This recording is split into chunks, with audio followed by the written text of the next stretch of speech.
June 4-ന് ദക്ഷിണേന്ത്യയിലെ ഏറ്റവും വലിയ പാർട്ടിയായി ബി.ജെ.പി. ഉയർന്നുവരുമെന്ന് കേന്ദ്ര ആഭ്യന്തരമന്ത്രി അമിത്ഷാ. കോൺഗ്രസ് പാർട്ടിയുടെ തെരഞ്ഞെടുപ്പ് വാഗ്ദാനങ്ങൾ ചൈനീസ് ഗ്യാരണ്ടിയാണെന്നും തെരഞ്ഞെടുപ്പ് കഴിഞ്ഞാൽ അവർ വാഗ്ദാനങ്ങൾ മറക്കുമെന്നും അമിത്ഷാ വ്യക്തമാക്കി. വാർത്താ ഏജൻസിക്ക് നൽകിയ അഭിമുഖത്തിലാണ് കോൺഗ്രസിൻ്റെയും ഇന്ത്യ സഖ്യത്തിൻ്റെയും നിലപാടുകളെ കടുത്ത ഭാഷയിൽ കേന്ദ്ര ആഭ്യന്തരമന്ത്രി വിമർശിച്ചത്. दक्षिण में आपने कहा था कि सिंगल लार्जेस्ट पार्टी उभर के आएगी बीजेपी, और विपक्ष कहता है दक्षिण में बीजेपी साफ और उत्तर में हाफ. देखिए, मैं अपने बयान पर कायम हूं. कर्नाटक, तेलंगाना, आंध्र प्रदेश, केरल और तमिलनाडु, ये 5 राज्य मिलकर जितनी सीटें हैं, इसमें भारतीय जनता पार्टी सबसे बड़ा दल बनकर बाहर आएगा इस चुनाव में.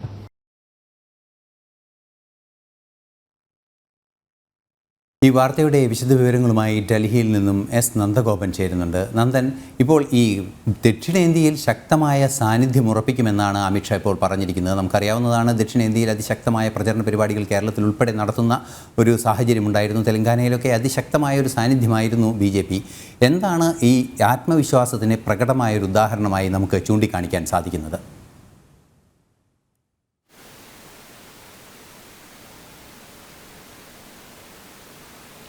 ഐസൺ, ANI എന്ന വാർത്താ ഏജൻസിക്ക് നൽകിയ അഭിമുഖത്തിൽ കേന്ദ്ര ആഭ്യന്തരമന്ത്രി അമിത്ഷാ നിലവിൽ രാജ്യത്ത് 4 ഘട്ട തെരഞ്ഞെടുപ്പുകൾ അവസാനിച്ചപ്പോൾ ബി.ജെ.പിയുടെ ഒരു സ്ഥിതി എന്താണെന്നും ഒപ്പം മുഖ്യപ്രതിപക്ഷമായ കോൺഗ്രസിനെയും ഇന്ത്യ സഖ്യത്തെയും വിമർശിക്കുകയാണ് ഈ ഒരു അഭിമുഖത്തിലൂടെ.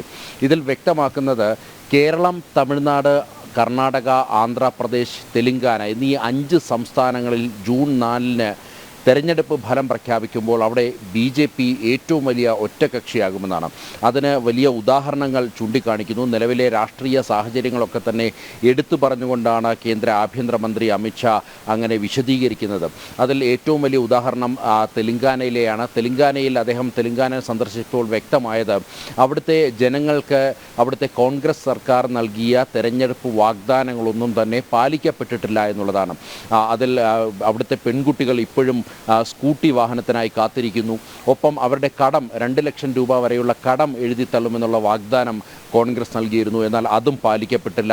മാത്രമല്ല 12,000 രൂപ വീതം അവിടുത്തെ ജനങ്ങളുടെ അക്കൗണ്ടിലേക്ക് എല്ലാ മാസവും എത്തിക്കുമെന്നുള്ള വാഗ്ദാനം, ഇതൊന്നും തന്നെ നിറവേറ്റപ്പെട്ടിട്ടില്ല എന്നുള്ളത് ഉദാഹരണങ്ങൾ സഹിതം കേന്ദ്ര ആഭ്യന്തരമന്ത്രി അമിത്ഷാ ചൂണ്ടിക്കാണിക്കുന്നു. മാത്രമല്ല ഈ കോൺഗ്രസിൻ്റെ വാഗ്ദാനങ്ങൾ അത് ചൈനീസ് ഉൽപ്പന്നങ്ങളെ പോലെയാണെന്നുള്ള വിമർശനവും അദ്ദേഹം നടത്തുന്നു. അതായത് തെരഞ്ഞെടുപ്പ് സമയത്ത് ഇത്തരം വാഗ്ദാനങ്ങൾ, അതായത് തെലങ്കാനയിലെ ജനങ്ങൾക്ക് നൽകിയതുപോലുള്ള വാഗ്ദാനങ്ങൾ കോൺഗ്രസ് നൽകും.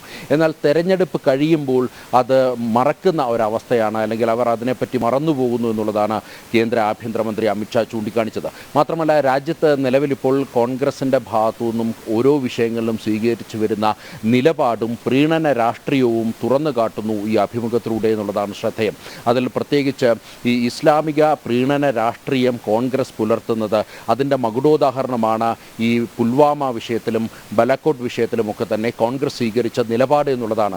അതായത് വോട്ട് രാഷ്ട്രീയത്തിന് വേണ്ടി ഒരു വിഭാഗം ജനങ്ങളെ പ്രീണിപ്പിക്കുവാൻ വേണ്ടിയാണ് ഇപ്പോൾ ഈ ഒരു പുൽവാമ വിഷയത്തിലും അതേപോലെ തന്നെ ബലക്കോട്ട് വിഷയത്തിലുമൊക്കെ തന്നെ സംശയം ഉന്നയിച്ചുകൊണ്ട് കോൺഗ്രസ് രംഗത്തെത്തിയത് എന്നാണ് കേന്ദ്ര ആഭ്യന്തരമന്ത്രി അമിത്ഷാ ചൂണ്ടിക്കാണിക്കുന്നത്. ഭാരതത്തിൻ്റെ സൈനിക ശേഷിയെയും സൈനിക സമ്പത്തിനെയും ഒക്കെ തന്നെ ഇകഴ്ത്തുന്ന രീതിയിലുള്ള പ്രസ്താവനകൾ ഈ കോൺഗ്രസ് നേതാക്കളുടെ ഭാഗത്തു നിന്നും ഉണ്ടാകുന്നു.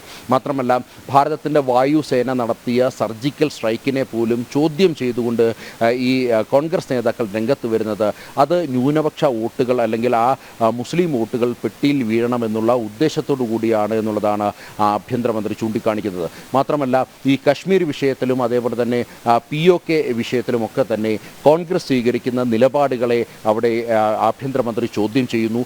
ഈ പാക് ഓക്യുപ്പൈഡ് കാശ്മീർ അത് പാകിസ്ഥാന് വിട്ടുകൊടുക്കണമെന്നുള്ള നിലപാടാണോ കോൺഗ്രസിന് എന്നുള്ള കാര്യമാണ് പ്രധാനമായും അമിത്ഷാ ചോദിക്കുന്നത്.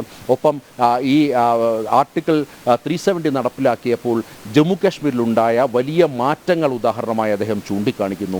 ഇതിനെല്ലാം ഉപരി 10 വർഷക്കാലം മൻമോഹൻ സിംഗ് സർക്കാർ ഭരിച്ചിരുന്ന കാലത്ത് ഭാരതത്തിൽ എന്താണ് നടന്നത് എന്നുള്ളതിൻ്റെ ഒരു നേർചിത്രം അമിത്ഷാ തുറന്നു കാട്ടുകയാണ്. ബോംബ് സ്ഫോടനങ്ങളുടെ പരമ്പരകൾ ഭാരതത്തിലുണ്ടായി. മാത്രമല്ല മുംബൈ അറ്റാക്ക് പോലുള്ള വാർത്തകളിലേക്ക് പോകേണ്ടതുള്ളതുകൊണ്ട് ഞാനൊന്ന് ഇടപെടുകയാണ്.